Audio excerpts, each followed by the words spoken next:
J'ai acheté une maison à mes parents, mais je les ai trouvés dormant dans un coin.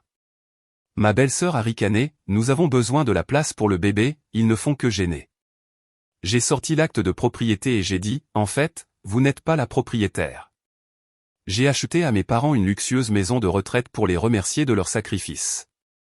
Mais quelques semaines plus tard, je les ai trouvés traités comme des domestiques dans leur propre salon. Ma belle-sœur avait pris le contrôle, alors j'ai débarqué à sa fête, j'ai jeté l'acte de propriété sur la table et j'ai vu son sourire s'évanouir.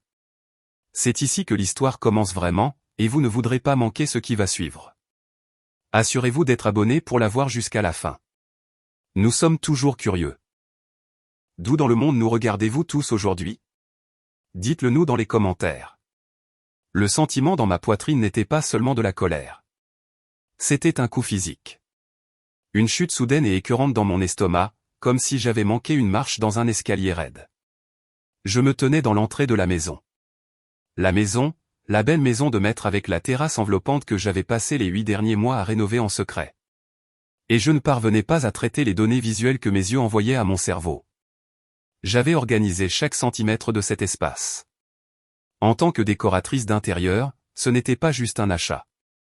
C'était mon chef-d'œuvre, une lettre d'amour écrite en parquet de bois franc, en comptoir de quartz et dans cette nuance spécifique de peinture vert sauge que ma mère, Martine, avait toujours admiré dans les magazines mais n'avait jamais pu s'offrir. Je leur avais remis les clés il y a 3 semaines. C'était censé être leur sanctuaire, l'endroit où mon père, Didier, pourrait enfin reposer son dos endolori après 40 ans dans le bâtiment et où maman pourrait lire ses romans policiers dans la véranda sans se soucier d'un toit qui fuit ou d'un loyer qui augmente. Mais alors que je me tenais là, serrant une bouteille de champagne coûteux que j'avais apporté pour célébrer leur premier mois de liberté, la maison ne ressemblait pas à un sanctuaire. Elle ressemblait à une boîte de nuit. Et mes parents n'étaient pas les propriétaires. Ils étaient le personnel. L'air était épais de l'odeur écœurante de lys fortement parfumés et de traiteurs de luxe. Des dizaines de femmes que je ne reconnaissais pas déambulaient dans le salon à air ouverte, tenant des flûtes en cristal remplies de mimosas. Des ballons roses et dorés formaient une arche massive au-dessus de la cheminée que j'avais restaurée à la main bloquant la vue des portraits de famille que j'avais soigneusement accrochés. Mais ce n'est pas cela qui m'a glacé le sang. J'ai balayé la pièce du regard, cherchant les invités d'honneur, ou du moins les propriétaires. J'ai d'abord trouvé ma mère. Elle n'était pas assise dans le fauteuil en velours sur mesure que j'avais acheté spécialement pour sa mauvaise hanche. Elle était recroquevillée sur la petite causeuse rigide dans le coin le plus éloigné, le seul meuble que nous avions ramené de leur ancien appartement parce que nous n'avions pas encore trouvé de remplaçant. Elle avait l'air petite, se ratatinant dans le tissu, serrant un sous-verre comme si elle avait peur de le poser. Puis j'ai vu mon père. Mon père, un homme qui avait travaillé des journées de 12 heures sous un soleil de plomb pour me payer mes études de design, se tenait dans le couloir qui menait à la cuisine. Il tenait une assiette en carton. Dessus reposait une portion froide et pathétique de salade de pâtes. Il mangeait debout, le dos pressé contre le mur, essayant de se faire aussi plat que possible pour que les serveurs qui passaient en coup de vent ne le bousculent pas. Il avait l'air déplacé. Il avait l'air d'un intrus dans la maison que j'avais achetée pour lui. Oh, excusez-moi, a gazouillé une femme en robe à fleurs, passant près de moi et manquant de faire tomber le champagne de ma main. Êtes-vous du service traiteur? Nous avons besoin de plus de serviettes près du coin du gâteau de couche. Je ne pouvais plus respirer. La rage montait si vite qu'elle m'étouffait. J'ai regardé vers le centre de la pièce où un fauteuil en osier blanc, semblable à un trône, avait été installé, et elle était là. Vanessa, ma belle-sœur. Elle était radieuse, dégageant cette sorte particulière de satisfaction suffisante qu'elle seule pouvait maîtriser. Elle tenait sa cour, riant, sa main posée de manière protectrice sur son ventre de femme enceinte. Mon frère, Julien, rôdait à proximité, tenant un plateau d'amuse-gueule, ressemblant moins à un futur père qu'à un serveur nerveux. Cette maison est tout simplement parfaite pour nous, ai-je entendu Vanessa dire, sa voix portant par-dessus le faible bourdonnement de la musique jazz. Nous avions vraiment besoin de l'espace. Vous savez ce que c'est, perpétuer la lignée. Ma prise s'est resserrée sur la bouteille de champagne jusqu'à ce que mes jointures blanchissent. J'étais entré dans une zone de guerre dont j'ignorais l'existence, et les victimes étaient les 2 personnes que j'aimais le plus au monde. La trahison ne résidait pas seulement dans le vol de l'espace. Elle résidait dans l'effacement de leur dignité. Je n'ai pas crié. J'en avais envie. J'avais envie de lancer la bouteille de champagne au centre du gâteau de couche et de crier jusqu'à ce que les fenêtres tremblent. Mais des années à naviguer dans des transactions immobilières à haut risque et à gérer des clients difficiles m'avaient appris une chose, les explosions émotionnelles vous font ignorer. Une stratégie froide et calculée donne des résultats. J'ai pris une profonde inspiration, forçant mon rythme cardiaque à ralentir, et je suis entré complètement dans la pièce. Je me suis frayé un chemin à travers la mer de robes pastel, évitant les femmes qui s'extasiaient sur les moulures que j'avais installées. Je me suis dirigé droit sur mon père. « Papa » ai-je murmuré en arrivant à côté de lui. Il a sursauté, surpris, manquant de laisser tomber son assiette en carton. Quand il a vu que c'était moi, une expression de profond soulagement a envahi son visage, suivie immédiatement par la honte. Il a essayé de cacher l'assiette derrière son dos comme un enfant pris en train de grignoter avant le dîner. « Juliette » a-t-il dit, la voix rauque. Je ne savais pas que tu venais aujourd'hui. Je ne savais pas qu'il y avait une fête, ai-je dit, ma voix basse et menaçante. Pourquoi manges-tu dans le couloir? Pourquoi n'es-tu pas assis à table? Papa a baissé les yeux sur ses chaussures, des bottes de travail éraflées qui semblaient terriblement déplacées sur le parquet poli. Oh, eh bien, tu sais, Vanessa avait besoin de la table pour les cadeaux, et les chaises sont toutes prises par ses amis. Ce n'est pas grave, vraiment. Ça ne me dérange pas de rester debout. Ça fait circuler le sang. Il a forcé un faible sourire qui m'a brisé le cœur en 1000 morceaux.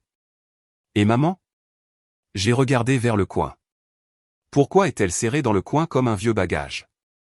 Elle se repose juste, a dit papa, mais ses yeux ne croisaient pas les miens. Vanessa a dit que le coin salon principal était pour les invités actifs, tu sais, les plus jeunes. Maman ne voulait pas être dans le chemin pour les photos. Dans le chemin. J'ai senti une tape sur mon épaule. Je me suis retourné pour voir Vanessa. Elle n'avait pas l'air heureuse de me voir. Elle avait l'air agacée, comme si j'étais une tache sur un tapis fraîchement nettoyé. Juliette, a-t-elle dit, son sourire crispé n'atteignant pas ses yeux. Tu es là. Nous ne pensions pas que tu viendrais. Julien a dit que tu étais occupé avec un gros projet à Paris. J'ai décidé de faire une surprise à maman et papa, ai-je dit, gardant mon visage impassible. Puisque, tu sais, c'est leur maison. Vanessa a laissé échapper un petit rire dédaigneux, agitant la main comme pour chasser une mouche.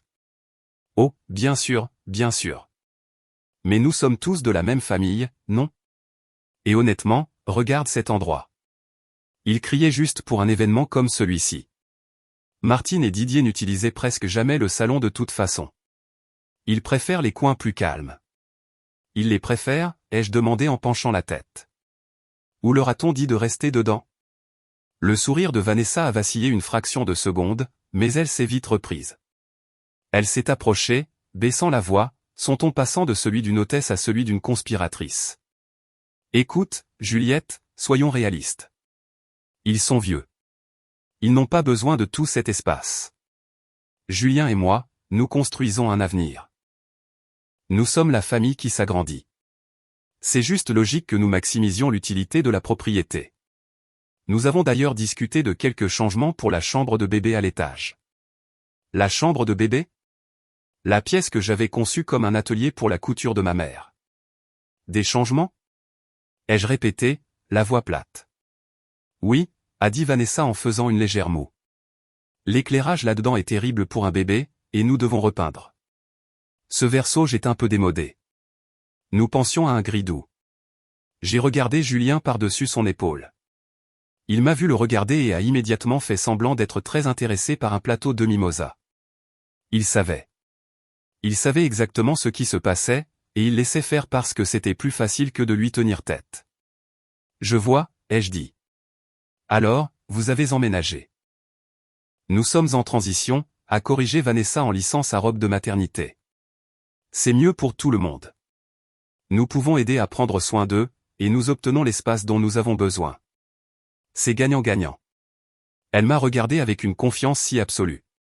Elle croyait vraiment que la possession constituait les 9/10 de la loi. Elle croyait que parce qu'elle était enceinte et parce que mes parents étaient trop gentils pour dire non, elle avait gagné. Elle pensait que c'était sa maison maintenant. Elle s'est retournée vers ses invités en frappant dans ses mains. D'accord, tout le monde, c'est l'heure d'ouvrir les cadeaux. Je l'ai regardé s'éloigner, me traitant comme une invitée dans la maison que j'avais payée. Elle pensait qu'elle avait toutes les cartes en main. Elle pensait que mon silence était une soumission. Mais elle avait oublié une chose cruciale. J'ai plongé la main dans mon grand sac fourre-tout. Mes doigts ont effleuré le papier frais et craquant du dossier que j'avais apporté avec moi. Je n'avais pas apporté l'acte de propriété pour le donner à mes parents aujourd'hui. Ils savaient déjà que j'avais acheté la maison. J'avais apporté l'acte enregistré officiel parce que je voulais montrer à mon père son nom sur les documents du département, pour prouver que c'était réel. Mais en le regardant maintenant, j'ai réalisé que c'était plus que de la paperasse. C'était une munition. Pour comprendre pourquoi la vue de mon père mangeant des pâtes froides dans un couloir m'a brisé, il faut comprendre qui sont Didier et Martine. Ce sont le genre de personnes qui s'excusent auprès de la table quand ils la heurtent. Mon père a passé 35 ans comme maçon. Ses mains sont calleuses en permanence, son dos courbé en permanence. Il n'a jamais acheté de voiture neuve. Il a conduit une succession de vieilles guimbardes rouillées pour pouvoir payer mes fournitures d'art et l'équipement de hockey de Julien. Ma mère travaillait la nuit à remplir les rayons d'une épicerie pour pouvoir être à la maison quand nous sortions du bus scolaire. Ils n'ont jamais rien demandé. Quand j'ai commencé à gagner beaucoup d'argent avec mon agence de design, Juliette Intérieur, puis plus tard en retournant des biens immobiliers, j'ai dû pratiquement les forcer à accepter des cadeaux. L'achat de cette maison était censé être la ligne d'arrivée. C'était une maison de 420 000 € dans un quartier résidentiel calme et huppé. J'avais liquidé une partie importante de mon portefeuille d'actions pour la payer comptant. Je voulais qu'ils n'aient aucune hypothèque, aucun souci. Je voulais qu'ils aient un jardin. Je voulais qu'ils aient de la dignité. Et puis il y avait Vanessa. Julien l'avait rencontrée il y a 3 ans lors d'une conférence sur le marketing. Au début, elle semblait bien ambitieuse, soignée, peut-être un peu exigeante mais Julien semblait heureux. C'était un gars à la voix douce, un comptable qui détestait les conflits, et il semblait aimer avoir quelqu'un qui prenait toutes les décisions. Mais à l'approche du mariage, les fissures ont commencé à apparaître. Vanessa n'avait pas seulement des préférences, elle avait des exigences. Elle a exigé que mes parents paient pour un dîner de répétition qu'ils ne pouvaient pas se permettre. Elle a exigé que je conçoive leur appartement gratuitement, puis s'est plainte que les meubles que j'avais trouvés au prix coûtant n'étaient pas assez luxueux. Elle avait 32 ans, une consultante en style de vie, une profession vague qui semblait impliquer beaucoup de rendez-vous café et de publications Instagram, mais très peu de revenus réels. Pourtant, elle avait un goût pour les belles choses que le salaire de Julien ne pouvait pas supporter. Depuis l'annonce de sa grossesse, le sentiment de tout lui devoir avait métastasé. « Je porte le premier petit enfant », disait-elle, comme si elle portait l'héritier d'un trône. « J'ai besoin d'environnement sans stress. J'ai besoin de ressources. » Je la regardais maintenant, assise sur ce trône d'osier, déchirant un sac à dos. Oh, des chaussons en cachemire, gloussait-elle en les brandissant pour que toute la pièce les admire. Enfin, quelque chose avec un peu de classe. La pièce a ri. Ma mère, assise dans le coin, a tressailli. Je connaissais ce tressaillement. Maman avait tricoté une paire de chaussons pour le bébé la semaine dernière. Elle me les avait montrés fièrement sur FaceTime. Ils étaient en fil acrylique jaune, pas en cachemire, mais ils étaient faits avec amour. Vanessa les avait probablement jetés à la poubelle ou enfouis dans un tiroir, les jugeant pas assez classe. J'ai de nouveau regardé Julien. Il se tenait près du bol de punch, l'air misérable mais docile. Il a croisé mon regard et s'est finalement approché, en parlant à voix basse.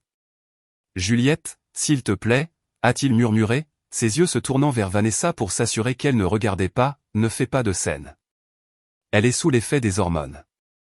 Elle a été très stressée. Stressée, ai-je sifflé en inclinant la tête vers papa. Julien, regarde papa. Il mange dans le couloir. Maman se terre dans le coin dans leur maison. Depuis combien de temps ça dure? Julien s'est frotté la nuque, en sueur. Ça s'est juste produit. Vanessa a dit que l'appartement était trop petit pour les affaires de bébé. Nous avons commencé à apporter des cartons. Puis elle a dit que nous devrions rester quelques nuits pour aider maman et papa avec l'entretien. Et puis? Eh bien, elle a juste commencé à décorer. Décorer?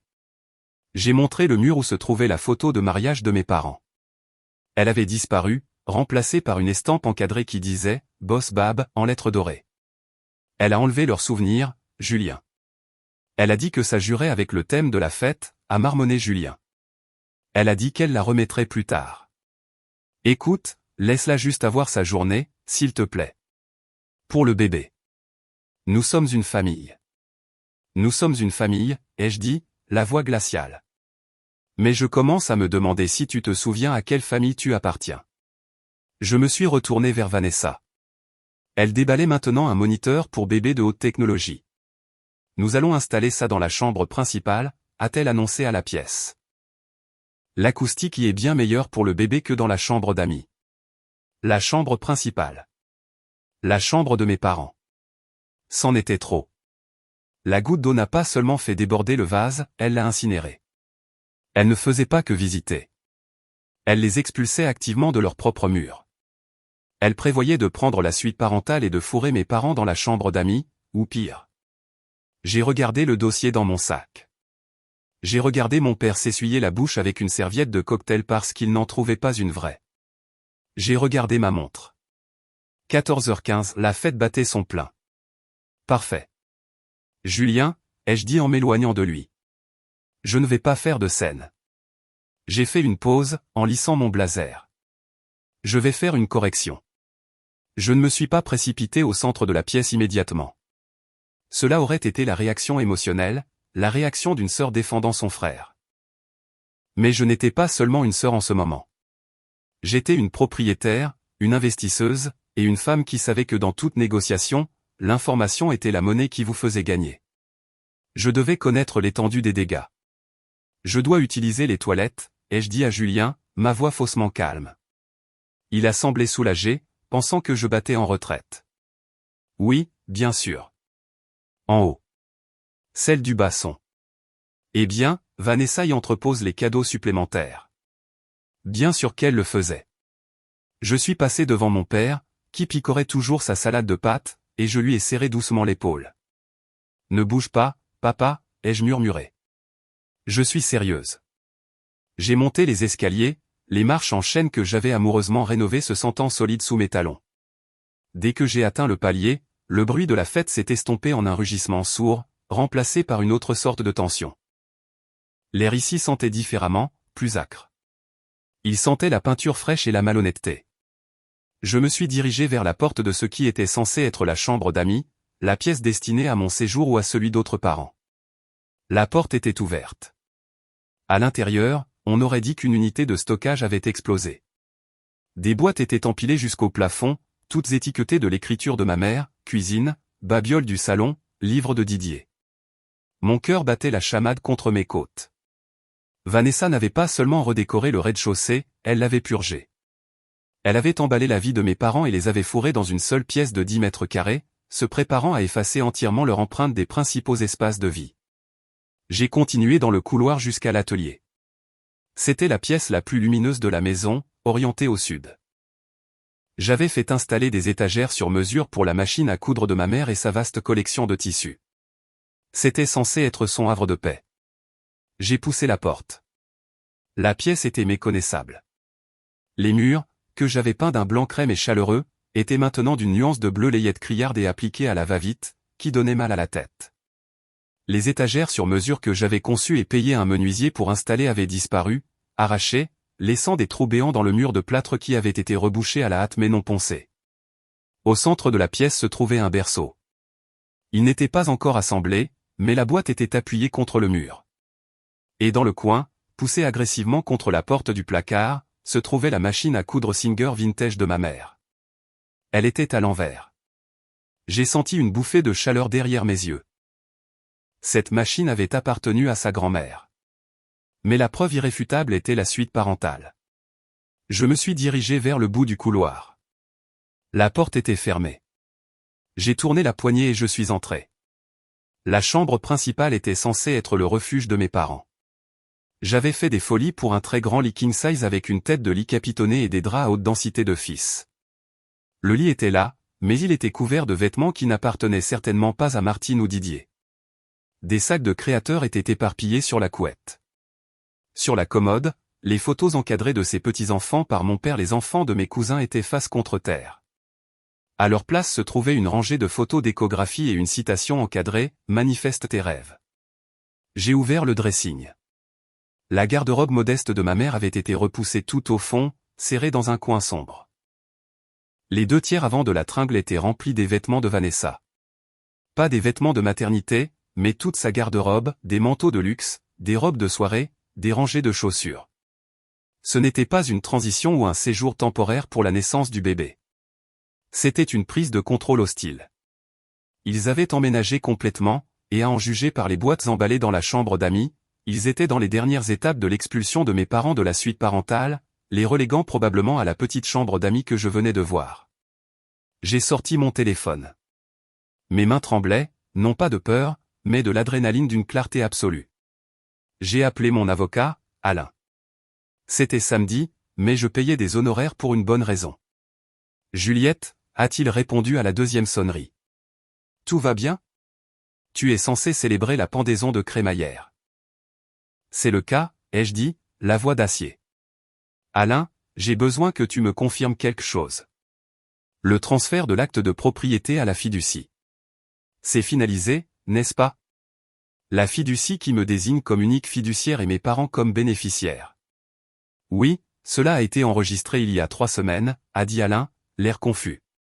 Techniquement, le propriétaire légal est la fiducie irrévocable Martine et Didier, mais tu as le plein pouvoir exécutif en tant que fiduciaire jusqu'à leur décès. Pourquoi? Et il n'y a pas de contrat de location pour d'autres locataires? Pas de clause de sous-location? Juliette, tu sais bien que non. Tu as rédigé les statuts toi-même. C'est une résidence unifamiliale pour l'usage principal des bénéficiaires. Toute autre personne est un invité à ta discrétion. Parfait, ai-je dit en regardant le tas de chaussures de Vanessa. Et quelle est la définition légale d'un invité qui refuse de partir dans ce pays? Alain a fait une pause. S'ils sont là depuis moins de 30 jours et non pas de bail, ce sont des invités. Tu peux leur demander de partir. S'ils refusent, c'est une violation de domicile. Juliette, que se passe-t-il? Une prise de contrôle hostile, ai-je dit. Je suis sur le point de procéder à une expulsion. Reste en attente. J'ai raccroché. J'ai pris une photo du placard. J'ai pris une photo de la machine à coudre à l'envers. Puis je me suis retourné, je suis sorti de la chambre principale et je suis descendu. Quand je suis arrivé en bas des escaliers, l'atmosphère avait changé. L'ouverture des cadeaux était terminée, et on coupait le gâteau. C'était une monstruosité à 3 étages avec des chaussons de bébé en fondant dessus. Vanessa tenait le couteau, posant pour une photo, tandis que Julien se tenait maladroitement à côté d'elle, sa main planant près de sa taille sans vraiment la toucher. D'accord, tout le monde, a gazouillé Vanessa. C'est l'heure du gâteau, et ensuite nous ferons la visite de la chambre de bébé. La visite de la chambre de bébé. Elle allait emmener ses étrangers à l'étage pour montrer comment she had desecrated my mother's sewing room. Je me suis avancé au centre de la pièce. Je n'ai pas bousculé les gens. Je me suis déplacé avec une énergie si dirigée qu'ils se sont écartés pour moi instinctivement. Vanessa, ai-je dit. Ma voix n'était pas forte, mais elle a tranché le bavardage comme un couteau dans ce fondant. Vanessa a levé les yeux, le couteau à gâteau suspendu en l'air. Son sourire a vacillé, puis s'est raidi. Juliette. Tu arrives juste à temps pour le gâteau. Nous étions juste. J'étais juste en haut, ai-je interrompu, me tenant à 1,50 m d'elle. Le silence s'est fait dans la pièce. La musique jazz a semblé soudainement devenir très forte avant que quelqu'un près de la chaîne stéréo ne la baisse sagement. Je suis allé utiliser les toilettes, mais j'ai fini par jeter un œil aux rénovations. Les yeux de Vanessa ont fusé vers Julien, puis sont revenus vers moi. Oh, eh bien, ce n'est pas terminé, évidemment. La chambre de bébé est encore en travaux. Et je ne parle pas de la chambre de bébé, ai-je dit en croisant les bras. Je parle de la chambre principale. Julien a dégluti bruyamment. Vanessa a redressé le dos, serrant plus fort le couteau. Nous y entreposons quelques affaires. Comme je l'ai dit, nous maximisons l'espace. Maximiser l'espace? J'ai laissé échapper un rire sec et sans humour. Vanessa, tes vêtements sont dans le placard. Tes chaussures sont sur le portant. Les vêtements de ma mère sont fourrés dans le coin du fond comme du linge sale. Et les affaires de mon père sont dans des boîtes dans la chambre d'amis. Je me suis tourné vers mes parents, toujours blottis dans le coin. Ma mère avait l'air terrifiée, les yeux grands et larmoyants. Maman, ai-je demandé, ma voix s'adoucissant juste pour elle. As-tu accepté de déménager dans la chambre d'amis? La pièce était d'un silence de mort. Tous les yeux se sont tournés vers la petite femme sur la causeuse. Martine a regardé Vanessa, puis Julien. J'ai vu la peur dans ses yeux, pas la peur de moi, mais la peur de provoquer une rupture, la peur de perdre l'accès à son futur petit enfant. Nous voulons juste aider, a murmuré maman, la voix tremblante. Vanessa a dit que le bébé a besoin de la chambre près de la salle de bain et des escaliers. Elle a dit que les escaliers sont dangereux pour elle en ce moment. La chambre principale est au rez-de-chaussée, maman, ai-je dit doucement. La chambre avec la salle de bain attenante que j'ai construite spécifiquement pour que tu n'aies pas à monter les escaliers. Je me suis retourné vers Vanessa. Tu as fait déménager mes parents, qui ont la soixantaine, à l'étage dans la chambre d'amis pour que tu puisses avoir la suite parentale? Vanessa a abandonné son rôle d'hôtesse charmante. Son visage s'est durci, son menton s'est relevé de manière défensive. C'est temporaire, Juliette. Mon Dieu, tu fais une telle scène. Je suis enceinte. J'ai les chevilles enflées. J'ai besoin de la baignoire. Martine et Didier n'utilisent presque jamais cette grande salle de bain de toute façon. C'est du gâchis pour eux.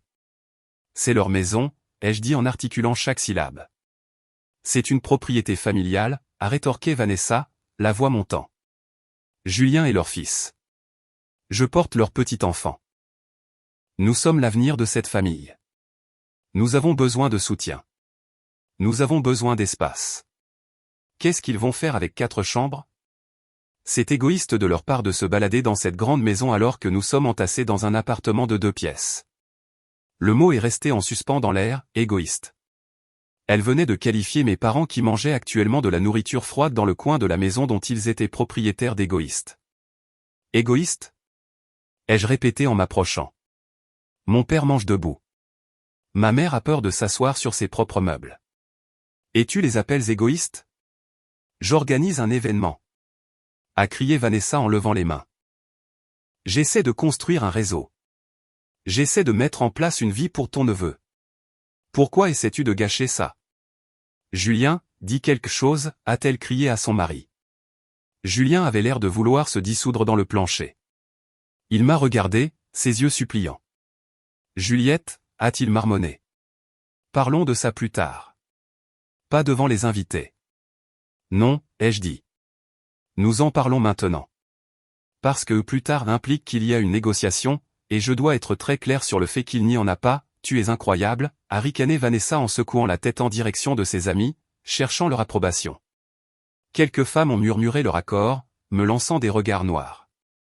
Pour elle, j'étais la belle-sœur jalouse qui gâchait la journée spéciale d'une femme enceinte.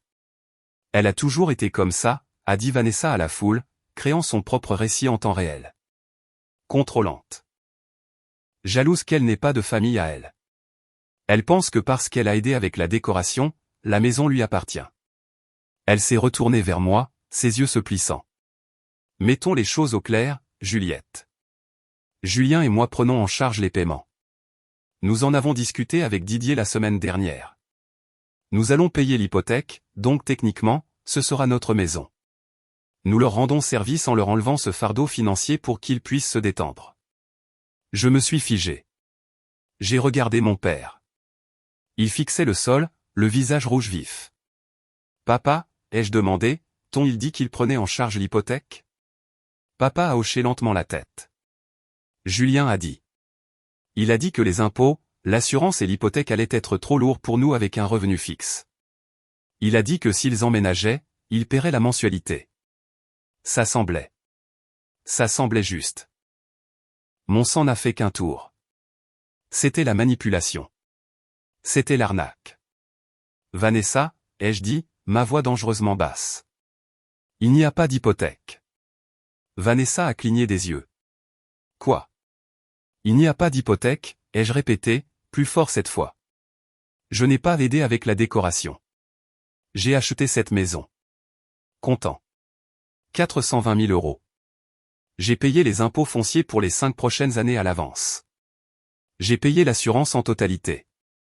J'ai fait un pas en avant, comblant l'écart entre nous. Il n'y a pas de fardeau financier, Vanessa. Le seul fardeau dans cette maison, c'est toi. Les halètements des invités étaient audibles cette fois. Le visage de Vanessa est passé du pâle au rouge tacheté. Elle a regardé Julien. Tu as dit. Tu as dit que nous prenions en charge l'hypothèque pour être sur l'acte de propriété. Julien a tressailli. J'ai supposé qu'il y avait une hypothèque. La plupart des maisons ont une hypothèque. Tu as supposé. Ai-je dit en regardant mon frère avec un mélange de pitié et de dégoût. Tu as essayé de tromper nos parents pour qu'ils signent des droits de propriété en échange du paiement d'une dette qui n'existait pas? Nous ne les trompions pas. A hurlé Vanessa, son sang-froid complètement disparu. Nous sommes une famille. Tout nous revient de toute façon à la fin. Nous avons juste accéléré le processus parce que nous en avons besoin maintenant. As-tu la moindre idée de ce que coûtent les bébés? As-tu la moindre idée du style de vie que nous essayons de maintenir? Je me fiche de votre style de vie, ai-je dit. Ce qui m'importe, c'est que tu as saccagé l'atelier de couture de ma mère. C'est une chambre de bébé, a crié Vanessa. J'ai besoin d'une chambre de bébé. Tu es hystérique. Écoute, d'accord. Tu as payé la maison. Tant mieux pour toi, la plaine osa. Mais c'est la possession qui compte. Nous vivons ici. Nos affaires sont ici. Nous recevons du courrier ici. Tu ne peux pas simplement mettre à la porte une femme enceinte et son mari. Nous avons des droits. Nous sommes des locataires. Elle a croisé les bras sur sa poitrine, un air suffisant et triomphant revenant sur son visage. Elle pensait m'avoir eu. Elle pensait connaître la loi. Elle pensait que parce qu'elle avait emménagé ses chaussures, elle était intouchable. Je suis contente que tu en parles, ai-je dit. J'ai plongé la main dans mon sac. Le bruissement du papier fut le seul son dans la pièce. En fait, j'ai parlé à mon avocat, Alain, il y a une vingtaine de minutes, pendant que j'étais en haut à constater les dégâts que tu as causés à ma propriété. J'ai sorti le dossier bleu. Je ne l'ai pas encore ouvert. Je l'ai juste tenu, le tapotant contre ma paume.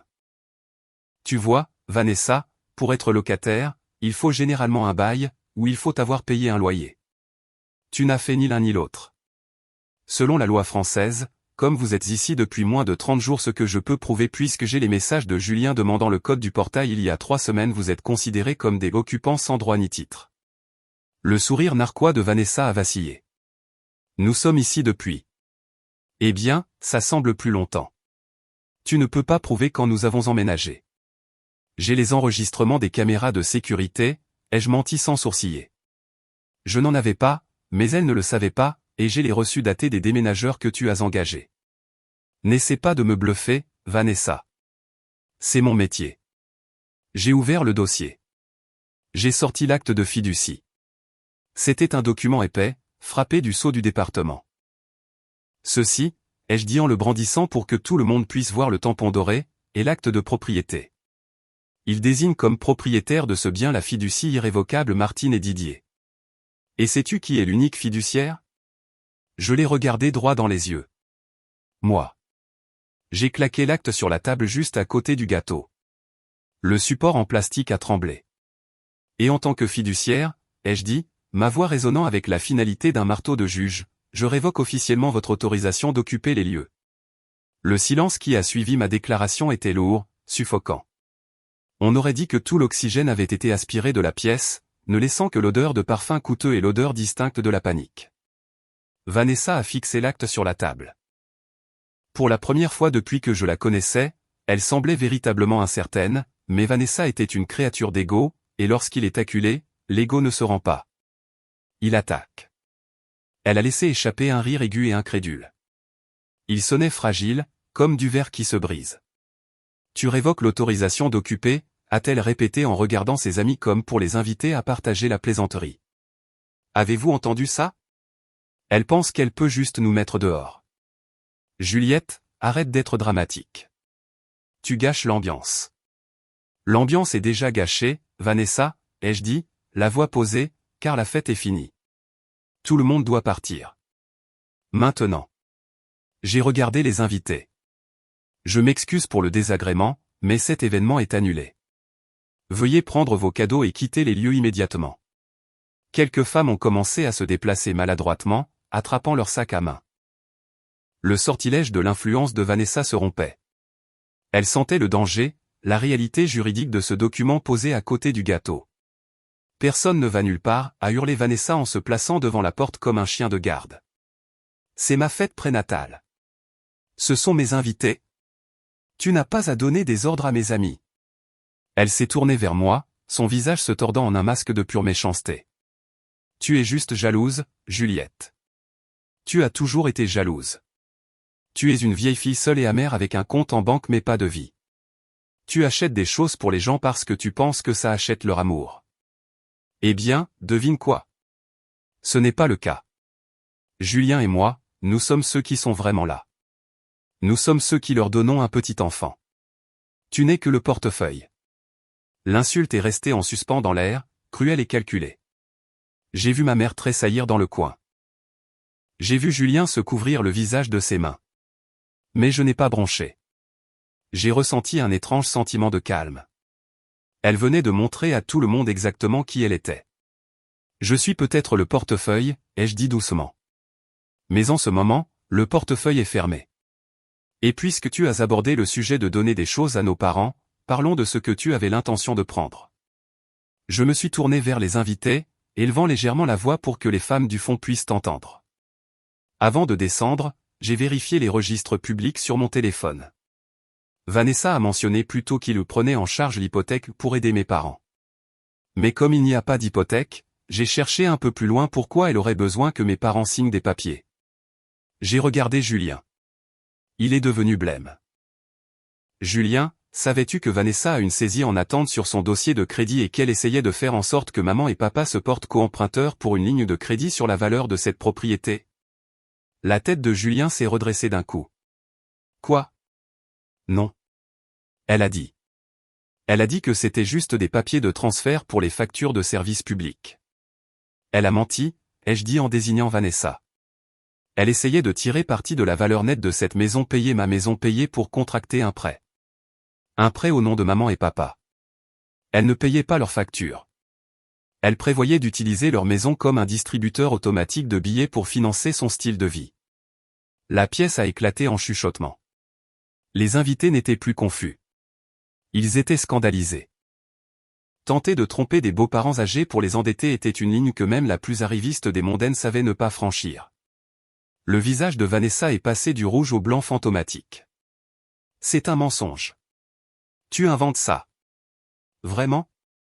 J'ai affiché l'email de mon avocat sur mon téléphone, qui avait fait une recherche rapide pendant que j'étais en ligne plus tôt.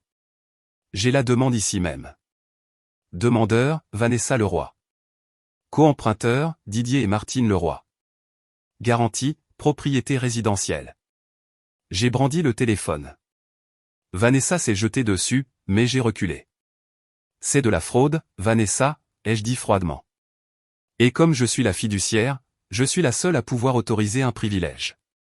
Tu essayais de me contourner. Tu essayais de les voler. Vanessa a regardé autour d'elle, désespérée de trouver un allié. Elle a attrapé le bras de Julien. Julien, fais quelque chose. Elle m'humilie. Elle stresse le bébé. Dis-lui de sortir. Julien a regardé sa femme. Il a regardé l'acte sur la table. Il a regardé la demande sur mon téléphone. Et puis il a regardé notre père, tenant toujours son assiette en carton dans le couloir. Pour la première fois de sa vie, Julien a retiré son bras. Tu m'as menti, a murmuré Julien. Tu m'as dit que la maison avait une hypothèque. Tu m'as dit que nous les aidions. Je l'ai fait pour nous, a crié Vanessa, la voix brisée. Pour notre famille. Pour ton fils. Qu'est-ce que ça peut faire? Comment on obtient l'argent? Ils n'en ont pas besoin. Ils sont vieux. Ils sont juste assis sur une mine d'or pendant que nous luttons. Dehors. La voix n'est pas venue de moi. Elle n'est pas venue de Julien. Nous nous sommes tous retournés. Ma mère, Martine, s'était levée. Elle ne se ratatinait plus dans le coin. Elle se tenait droite, les mains tremblantes, non de peur, mais de rage. Elle s'est approchée de la table, a pris le cadre, Boss Bab, que Vanessa avait utilisé pour remplacer leur photo de mariage, et l'a laissé tomber dans la poubelle. Le son du cadre heurtant le fond de la poubelle était d'une intensité satisfaisante. Maman, a murmuré Vanessa, les yeux écarquillés. Maman, tu ne le penses pas, pense au bébé.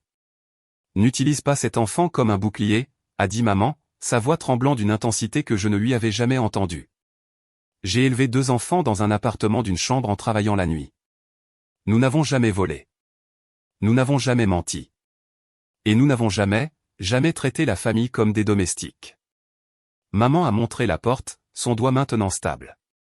C'est la maison de Juliette. Elle l'a achetée pour nous. Et tu lui as manqué de respect. Tu as manqué de respect à ton père, et tu m'as manqué de respect. Tu n'es pas la bienvenue ici. Prends tes ballons, prends ton gâteau, et sors. Mais où irons-nous? A balbutié Vanessa, des larmes coulant enfin sur son visage, des larmes de défaite, pas de chagrin. Nous avons quitté notre appartement. Nous n'avons nulle part où aller. Tu as des parents, a pris la parole mon père, s'avançant pour se tenir à côté de maman. Il a passé son bras autour d'elle. Je te suggère de les appeler. Parce que tu ne restes pas ici. Pas ce soir, jamais. Vanessa a regardé la foule de femmes qui fuyaient maintenant activement la scène, laissant des cadeaux derrière elle dans leur hâte d'échapper au drame. Elle a regardé Julien, qui fixait le sol, refusant de croiser son regard. Elle m'a regardé, moi, l'obstacle inamovible.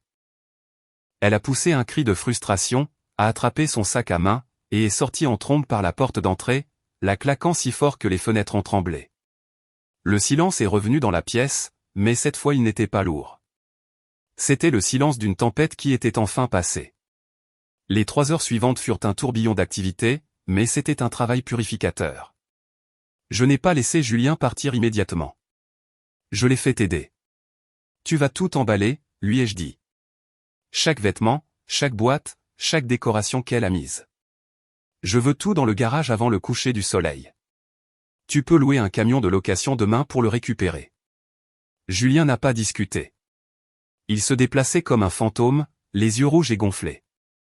Il a passé 1 heure dans la chambre principale, défaisant le lit et mettant les vêtements de Vanessa dans des sacs poubelles car nous n'avions pas assez de valises. Je l'ai regardé porter les sacs un par un, les épaules affaissées sous le poids de sa propre complicité. Pendant qu'il emballait, j'ai appelé un serrurier. À 17 heures, les serrures étaient changées. Je suis allé dans l'atelier et j'ai démonté le berceau. J'ai remis la machine à coudre à sa place légitime, la redressant et la dépoussiérant. J'ai trouvé la boîte étiquetée « Livre de Didier » dans la chambre d'amis et je l'ai descendue, la remettant sur l'étagère à côté de son fauteuil inclinable. À 19 heures, la maison ressemblait de nouveau à un foyer. Les ballons étaient à la poubelle. L'odeur écœurante de lys avait été remplacée par la brise fraîche entrant par les fenêtres ouvertes. Julien se tenait près de la porte d'entrée, tenant la dernière boîte de ses propres affaires. Il a regardé maman et papa, qui étaient assis sur le canapé, leur canapé en buvant du thé. « Je suis désolé », a étouffé Julien. « Je n'étais pas au courant pour le prêt. Je le jure. Je voulais juste. Je voulais la rendre heureuse. Je pensais que si je lui donnais ce qu'elle voulait, elle cesserait d'être si en colère. » Maman s'est levée et s'est approchée de lui. Elle l'a serré dans ses bras, mais c'était un câlin différent.